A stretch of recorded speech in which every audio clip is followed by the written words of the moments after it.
तो तीसरा क्वेश्चन यह है कि प्राचीन भारतीय लोग इतिहास लेखन कला से अनभिज्ञ नहीं थे, पर उनके लेखन की कुछ गंभीर सीमाएं भी थीं। एक बहुत ही रोचक टॉपिक है कि क्या प्राचीन काल के भारतीय लोगों को इतिहास लिखना आता था, इतिहास लिखना आता था कि नहीं आता था को लेकर क्वेश्चन पूछने की संभावना हमेशा रहती है। शुरुआती दौर में जो वेस्टर्न हिस्टोरियंस इंडिया का इतिहास लिखने लगे, उन्होंने ये कहा कि प्राचीन काल के भारतीय लोग इतिहास लिखना जानते ही नहीं, उनमें इतिहास का बोध ही नहीं था। और फिर जब उन्होंने एक क्लेम किया तो क्लेम करने का कुछ आधार भी दिया, क्योंकि बिना आधार के कोई हिस्टोरियन नहीं हो सकता। तो आधार देते हुए उन्होंने कहा कि भारतीयों के दिमाग में इहलोक की उपेक्षा है। इहलोक मतलब जो वर्ल्डली अफेयर्स है, जो मुंडेन वर्ल्ड है, इसको लेकर उपेक्षा का भाव है। ये मरने के बाद के जीवन के बारे में ज्यादा सोचते हैं। उन्हें स्वर्ग की सोचना है, मोक्ष की सोचना है, निर्वाण की सोचना है, कैवल्य की सोचना है। वो इस जीवन को सुंदर बनाने के बारे में सोच ही नहीं रहे। और इसीलिए इन्होंने न तो विज्ञान में विकास किया, न प्रौद्योगिकी में विकास किया, न एग्रीकल्चर में, न इंडस्ट्री में, न ट्रेड में, यानी कि भौतिक दुनिया की उपेक्षा की। और इतिहास वो सब्जेक्ट है जिससे कि आपका सांसारिक जीवन से होता है। उस सांसारिक जीवन की बेहतरी के लिए इतिहास रूपी शब्द का जब उपयोग होता है तो आपको इसे लिखने के वक्त में क्षेत्र और काल का निश्चित रूप से परिचय देना पड़ता है। भारतीय लोगों ने कहानियों के माध्यम से लोगों को नैतिक बनाने की कोशिश किया, और नैतिक बनाने की कोशिश किया तो उन्होंने कुछ कथाएं जरूर विकसित की, जिन कथाओं में उन्होंने कहा कि 50,000 साल पहले ऐसा हुआ था, तो एक कल्प पहले ऐसा हुआ था, तो त्रेता में वैसा हुआ था, तो द्वापर में वैसा हुआ था। वो युगों की बात करते हैं, वो कल्प की बात करते हैं, वो हजारों हजार साल तक जीने वाले ऋषियों मुनियों की बात करते हैं, हजारों हजार साल जीने वाले राजाओं की बात करते हैं, क्योंकि उनको बेसिकली इतिहास का बोध ही नहीं था।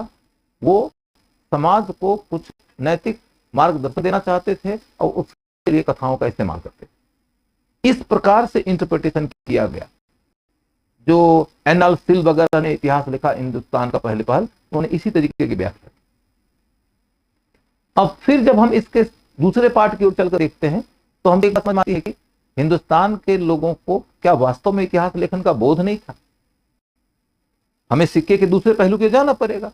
जब दूसरे पहलू की ओर जाते हैं तो किसी के क्लेम को यदि आप काउंटर करना चाहते हैं तो क्लेम के पीछे के आधार को पहले काउंटर कीजिए। आधार यह है कि भारतीय लोग भौतिक जगत की उपेक्षा कर रहे हैं। ये शुद्ध रूप से झूठ बात है। भारतीय लोग यदि भौतिक जगत की उपेक्षा कर रहे होते तो क्या भारतीय लोग इंडस वैली सिविलाइजेशन बनाते? क्या भारतीय लोग दुनिया का सबसे श्रेष्ठ साइंस बनाते, सबसे श्रेष्ठ गणित विकसित करते? क्या वो भारतीय लोग इतना शानदार लौह प्रौद्योगिकी डेवलप करते? क्या भारतीय लोग इतना शानदार इंजीनियरिंग डेवलप कर लेते कि बड़े बड़े मंदिर बना लिए? मंदिर में से भगवान की मूर्ति नहीं स्थापित की जाती है भाई, मंदिर के निर्माण के अंदर एक सिविल इंजीनियरिंग भी तो होता है।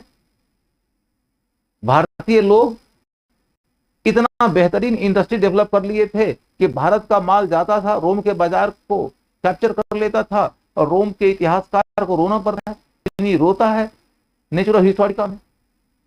तो इस तरीके से ये बात ही सीधे से खंडित होती है कि भारतीयों की दृष्टि भौतिक जगत की उपेक्षा करती है। जब वो आधार खंडित हो जाता है तब हम चले जाएंगे फिर इतिहास का प्रमाण मिलता है। अब इतिहास के प्रमाण दे देंगे। अब प्रमाण देने के बाद फिर कहेंगे क्या इनका इतिहास का बोध वैसा ही था जैसा कि हेरोडोटस का था, जैसा कि नीवी का था, जैसा कि नियार्कस का था? उत्तर नहीं। इतिहास के बोध में कुछ भिन्नताएं। बोध की भिन्नता के कारण आज जिस तरीके का इतिहास हम लिखते हैं उस तरह का इतिहास हमें प्राचीन काल में नहीं मिलता। तो इतिहास की सीमा होने के बावजूद इतिहास का अभाव नहीं माने। इतिहास की उपस्थिति दिखाएंगे, उसकी सीमाएं दिखाएंगे, और तब कहेंगे कि ये सीमाएं हमें कब जाके पट्टी नजर आती है? तब जबकि कश्मीर का इतिहास लिखा कल्हण में, और इसीलिए कई कल्हण को हिंदुओं का पहला इतिहासकार कहते हैं। हम कहेंगे कि पहला इतिहासकार नहीं था, लेकिन आधुनिक कसौटी यदि हम इतिहास लेखन के लिए उपयुक्त मानते हैं तो उस स्तर पर लिखने वाला पहला इतिहासकार हुआ, और आंसर खत्म हो जाता है हमारा। तो हम इसको ड्राफ्ट कर लेते हैं, ठीक है। अब देखो कि यदि हम ये बोले कि ancient Indian people were not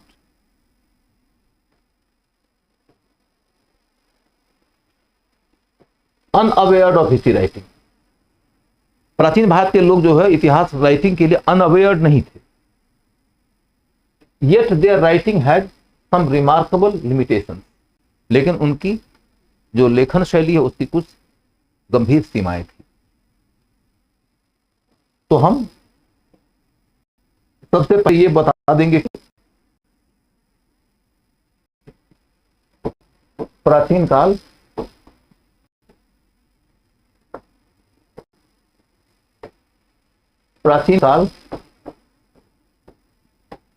के इतिहास लेखन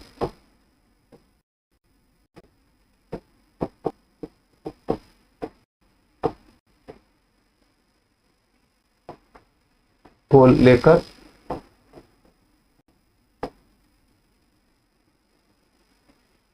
पश्चिमी विचार, इतिहास लेखन को लेकर पश्चिमी विचार, फिर विचार का आधार, फिर आधार का खंडन,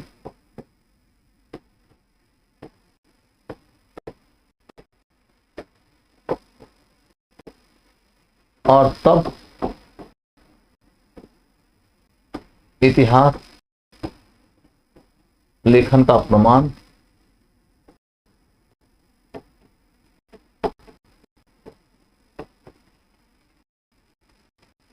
और फिर प्रमाण के पश्चात लेखन की सीमाएं,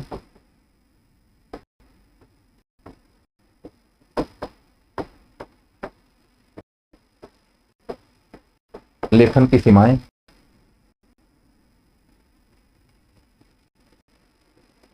और फिर निष्कर्ष,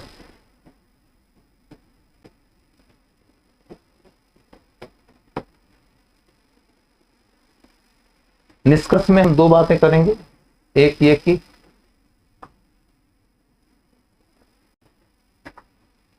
ज्ञान की दो शाखाएं थी,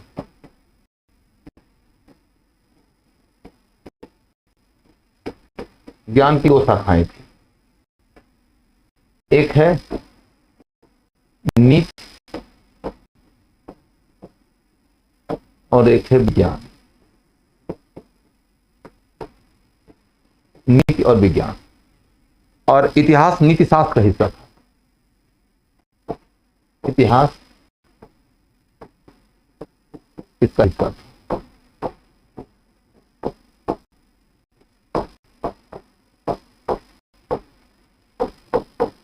इतिहास इसका हिस्सा था। और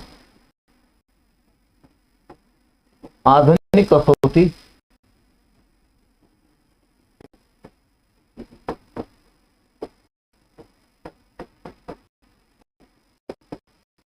पर है तो कल्हण पहला ऐसा इतिहास नजर आता है।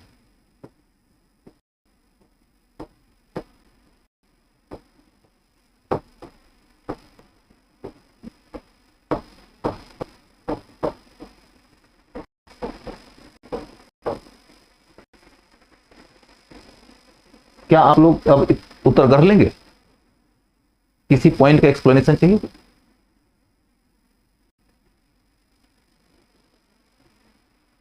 हो जाएगा, आगे बढ़ो। ये बता देंगे इतिहास के प्रमाण, जो इतिहास लेखन जिसका दावा आपने किया है उसका कुछ प्रमाण दे देंगे? जैसे आप बता सकते हैं यहाँ पर, ये वाला आप बता सकते हैं यहाँ पर जातक कथा,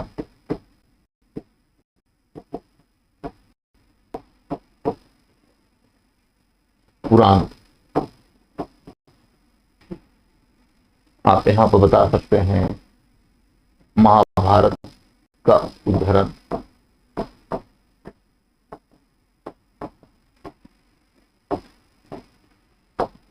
आप बता सकते हैं जीवन चरित्र,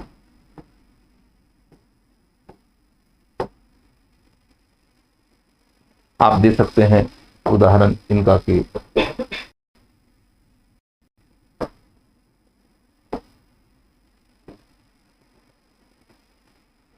मागध, सूत, चारण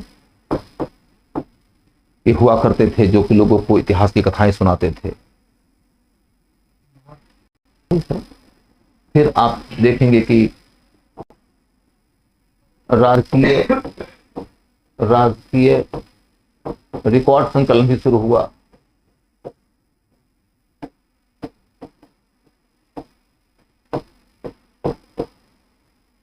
कई प्रकार से आपको ऐसे अभिलेख मिलते हैं जो प्रशस्ति परक हैं, अभिलेख जो बता देते हैं।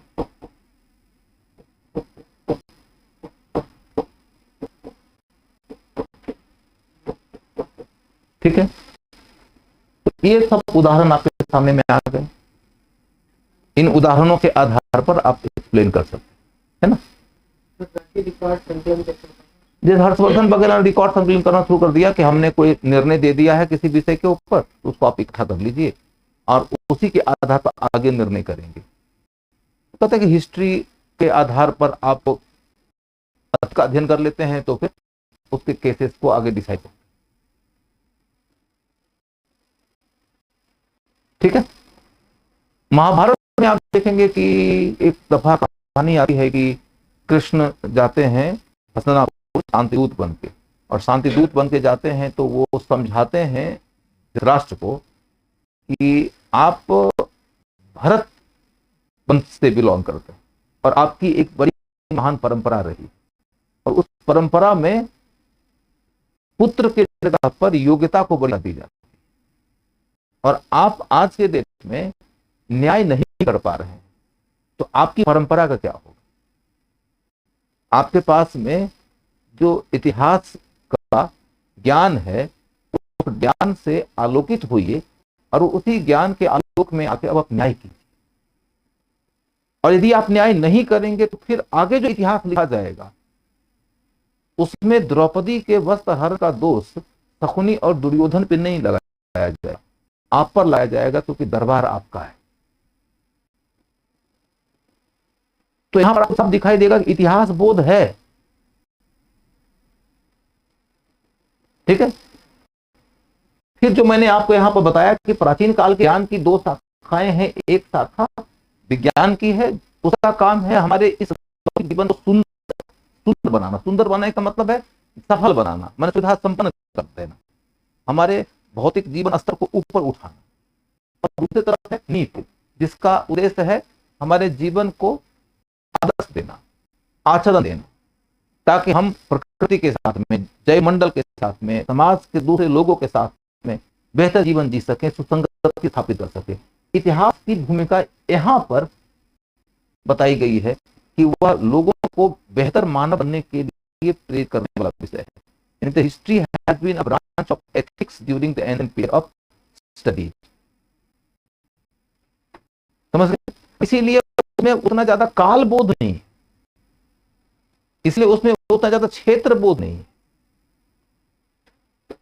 और इसीलिए उसके अंतर्गत जब बात की गई है तो न सिर्फ आपको काल की सीमा नजर आने को, क्षेत्र की सीमा नजर आने को है, यहां ये भी देखेंगे कि कथा जब कही गई है तो कथा के लिए प्रमाण देना जरूरी नहीं है। यानी ये कह दिया तो इसके लिए आपको एविडेंस दें और एविडेंस के साथ उसका स्रोत बताएं। वर्तमान में तो इतिहास लेखन के लिए कहा जाता है कि इतिहास तभी संपन्न माना जाएगा जबकि आपकी कहानी के लिए काल पहले से तय हो, उस कहानी के घटित होने का क्षेत्र तय हो, उसका पात्र तय हो, फिर आपने जो भी कहानी कही है उस कहानी का एविडेंस देना जरूर पड़ेगा, साक्ष्य दीजिए, साक्ष्य की प्राप्ति जिस स्रोत से हुई उस स्रोत को बताइए, यहां तक कि स्रोत की ऐतिहासिकता की भी जांच की, तब जाकर हम आपके लेखन को इतिहास माने। इतना डिटेल्ड डिस्क्रिप्शन हमें नहीं मिलता है। इसके बाद फिर एक बात पे और बोल दिया जाता है कि शुड बी न्यूट्रल, तटस्थ होना चाहिए। तटस्थ तो आज तक कोई नहीं, कोई न कोई का बायस होता है, तभी तो हिस्ट्री राइटिंग के तमाम प्रकार के टूल्स, नेशनलिस्ट है, इंपीरियलिस्ट है, मार्क्सिस्ट है, सबाल्टर्न है, तो तमाम प्रकार के टूल्स तो आज भी हैं। लेकिन बावजूद इसके यह कोशिश की गई है कि इतिहास को हम तटस्थ सत्य के रूप में देखें और दिखाएं।